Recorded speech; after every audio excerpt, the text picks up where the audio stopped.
mon invité, à chaque fois que je prends les ondes puis que j'anime, puis il y a deux que j'appelle tout le temps tout de suite, c'est Éric Duhem et Dominique Paquette. Ah bon? Dans des registres similaires, on va se le dire. Deux humoristes? Ben oui. Tu le savais pas, hein? C'est Je formidable. viens de l'apprendre. Éric, Comment ça va? ben, je suis super content de te voir. Ben, c'est toujours un plaisir Ouais, partagé. ouais. Écoute, on a le temps. La raison pour laquelle je voulais t'avoir, c'est que j'ai entendu... C'est quoi son nom, tabarouette? C'est une capsule vidéo que j'ai écoutée hier. Ah, Hugo Girard, non, c'est pas ça? Pas Je suis allé faire son chien. podcast. Pas Non, mais toi tout qui tourne dis. pas autour de toi. Là. Non, J'ai ok, le je droit de pensais parler que t'avais d'autres vu mondes. que Mais c'est quand même l'invité. je m'activais sur quelque chose. Non. Nomme-moi le gars qui est chroniqueur au Devoir. Il est là depuis 100 ans. Michel David. Michel David. Qu'est-ce qu'il a dit de bon? Il raconte, c'était un truc fort intéressant. Puis il a dit un truc, puis c'est là-dessus que je veux t'envoyer. Il dit, c'est la première fois que lui, il voit l'Assemblée nationale où le parti au pouvoir et l'opposition principale, les deux en trouble. Et non pas un en trouble qui alimente la popularité de l'autre. Puis il aurait pu ajouter QS avec le départ Bon. fracassant de Vincent Marissal puis les propos controversés de Exactement. QSPP, ses artistes. Bon, ben moi, Éric, je veux parler au Éric Duhem avec qui j'ai travaillé Oui. à Québec, c'est-à-dire l'analyse politique. Après, on arrivera sur toi et ton parti. Fait que là, on jase. Oui. C'est Ok. quoi l'analyse que tu fais de cette Ben. période-là, l'automne qu'on a eu en politique au Québec? Je suis d'accord avec Michel David. On n'a jamais vu ça. Je veux dire, toutes des crises, une en arrière de l'autre, puis à une ampleur inégalée, là, un gouvernement aussi impopulaire. Puis, tu sais, ça a commencé, rappelez-vous, là, moi, j'étais dans l'Arthabasca. La dernière fois qu'on s'est parlé, j'étais en élection Ben oui. dans l'Arthabasca, Victoriaville, puis aux autours. La CAQ est passée de 52 à 7 QS de 9 à 1. OK? On n'a jamais vu ça. Là, hein. Les partis qui s'écrasent, qui perdent 90 de leur vote d'une shot, on ne voit jamais ça. Il y a eu, après ça, la session parlementaire, ça a été crise par-dessus crise pour le gouvernement Legault. On a juste à penser à sa clique. Rappelle-toi qu'au début de la session, on parlait beaucoup de ça. On l'a oublié tellement qu'il y en a eu depuis ce temps-là.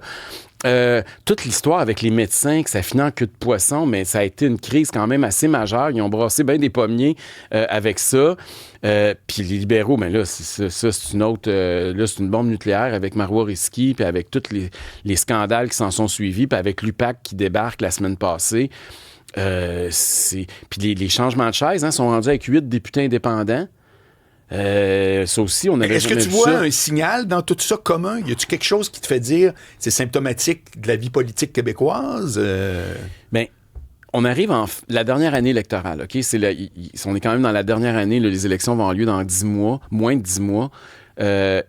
Ça fait la fin de régime. Je pense que c'est souvent comme ça quand un parti est au pouvoir depuis longtemps. Fait que pour le gouvernement, ça s'explique un peu. Il est usé à la corde. Puis la pandémie les a usés encore plus vite que les autres. Donc, je pense qu'on est vraiment un gouvernement qui est en fin de régime, avec un premier ministre qui veut s'accrocher. Mais En même temps, il peut pas dire ouais, j'y pense. Non, C'est c'est comme. ça. Moi, je dis souvent que dans une entreprise, quand tu annonces que je démissionne, t'es parti. C'est un canard boiteux à partir du moment où on sait qu'il y a une date de départ. Voilà. Fait que c'est sûr que François Legault, là, il y a juste lui qui le sait. Sa femme, elle le sait peut-être même pas encore. Là. Très possible. Donc, s'il démissionne, normalement, ça se fait dans le temps des fêtes ou au début janvier. Là. Si jamais il décide de partir, parce qu'il faut quand même qu'il laisse le temps à son parti de se trouver un successeur, de faire un budget, une nouvelle marque, une nouvelle image du parti, recruter des nouveaux candidats, parce qu'il y en a beaucoup qui vont s'en aller. Donc, je pense que si François Legault va partir, ça va se faire dans le prochain mois. Là. Et de l'autre côté, ben là, écoute, les libéraux, sérieusement, là, je me disais, tabarnouche, que je suis content de ne pas être conseiller politique dans ce parti-là. Je ne saurais même pas quoi dire. Parce que même si Pablo Rodriguez, demain matin, annonce qu'il démissionne, ça règle rien, là. Il y a 4 enquêtes qui restent vivantes. Non, je suis d'accord. La division interne reste. On a l'impression que la course à la chefferie n'est pas finie. Ça continue à se magouiller, pareil, comme s'il y avait une course à la chefferie, puis qu'il n'y a jamais eu de victoire de la part du camp Rodriguez. Fait que je sais pas comment ils peuvent, en pleine année électorale, repatcher ça, parce qu'ils ne contrôlent plus l'agenda.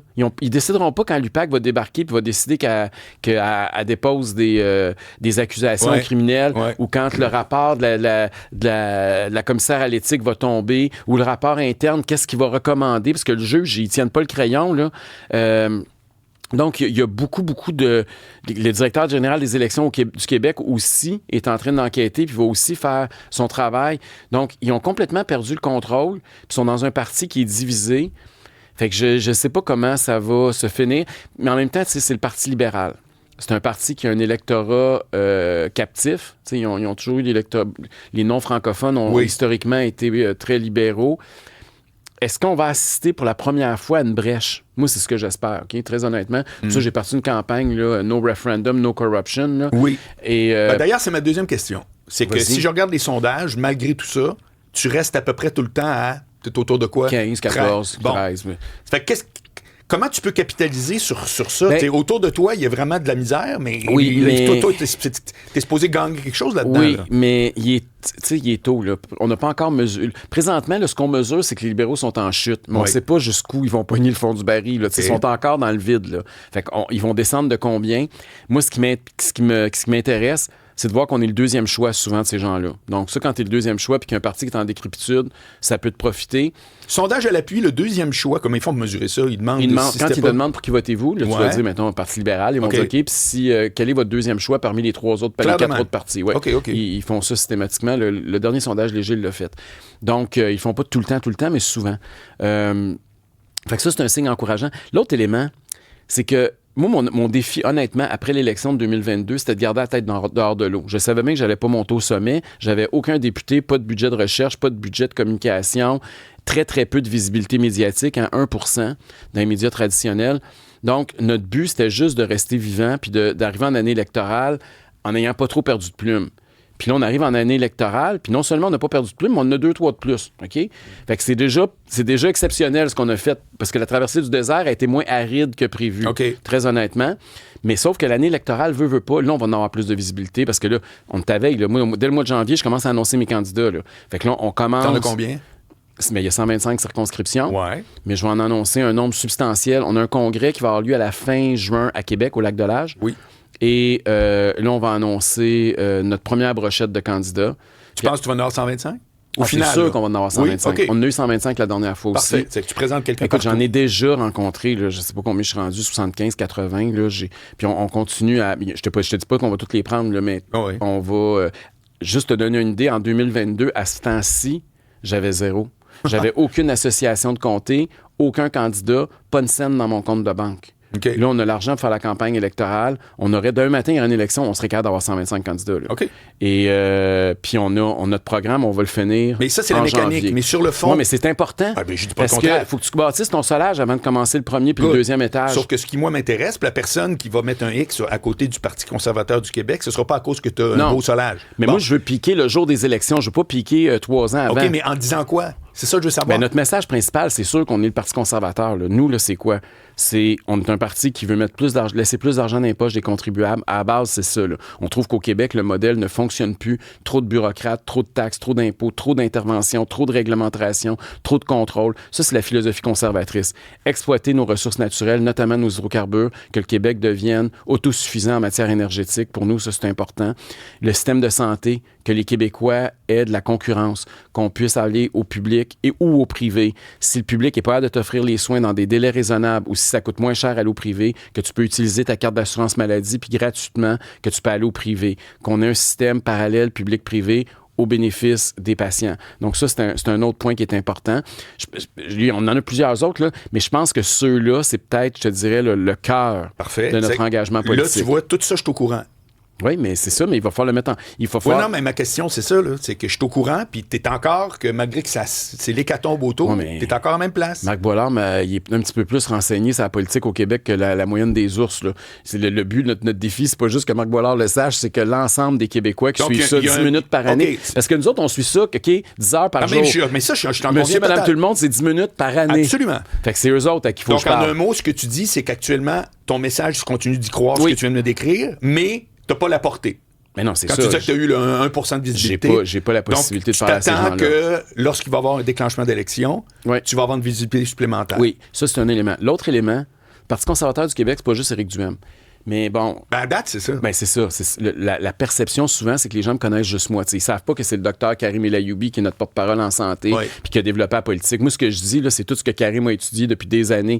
Quand je parle d'économie, ils savent pas qu'Adrien Pouliot, qui était mon prédécesseur, qui est un homme d'affaires ici à Montréal influent, que c'est lui qui va être notre porte-parole en économie. Puis fait que, il va falloir que je mette des gens en avant. Il va falloir que les partis conservateurs soient capables de voir qu'on est une équipe. Puis c'est pas facile parce que... c'est bon d'avoir un chef qui a une certaine notoriété. C'est pas au début, d'ailleurs, mais on avait appelé le Parti conservateur du Québec, équipe Éric Duhem, parce que les gens ne savaient pas c'était quoi le Parti conservateur. Ouais. Là, on a enlevé le mot Éric Duhem, parce que je veux vraiment que les gens comprennent que c'est un parti. Et puis, je veux mettre plus de gens à l'avant-scène. Mais en même temps, quand t'es connu puis tu génères des clics, mais la façon que ça fonctionne maintenant, c'est qu'on veut que cette personne-là parle plutôt que les autres.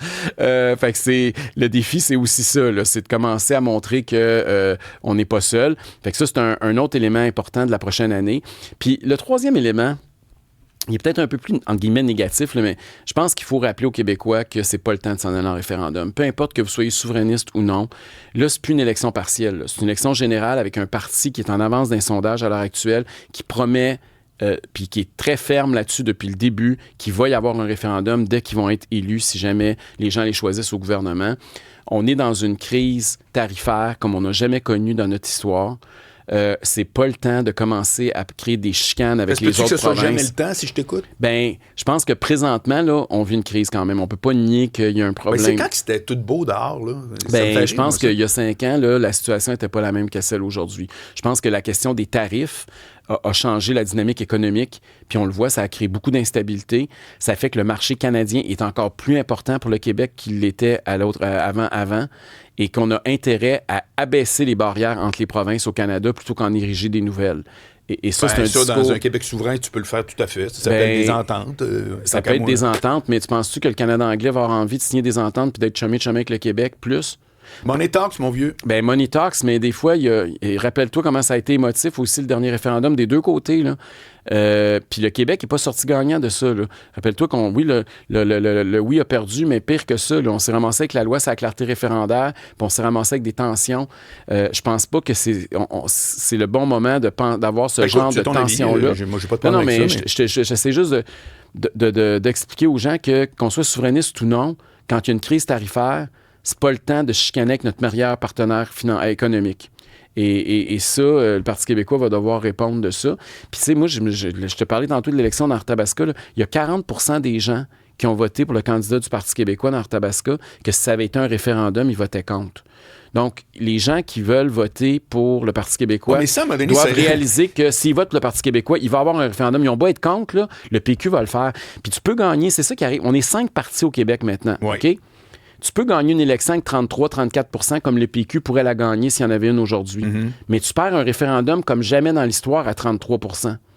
Fait que c'est pas... La dynamique de gagner une élection, c'est une chose. La dynamique de gagner un référendum, c'en est une autre. Ouais, c'est parce que toi, tu parles comme un gars qui joue pour pas perdre. Puis ceux qui sont des souverainistes, ils jouent pour gagner. C'est ça la différence. Mais je joue pas pour pas perdre, pour gagner. Ça que tu me dis. Moi, je veux...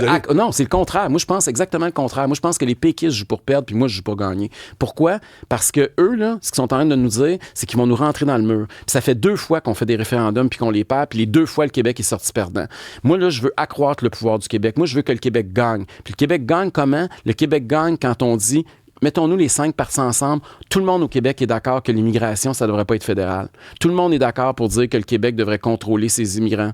Mais pourquoi on ne s'entend pas puis on ne met pas de la pression sur Ottawa? Alors, regarde ce que Danielle Smith fait en Alberta. Elle, là, elle a du pétrole, mon vieux. Elle a voté, pas juste des idées d'immigration, elle a du pétrole. On a la plus grosse réserve de gaz naturel non exploitée au monde en dessous de nos pieds, puis on dit non.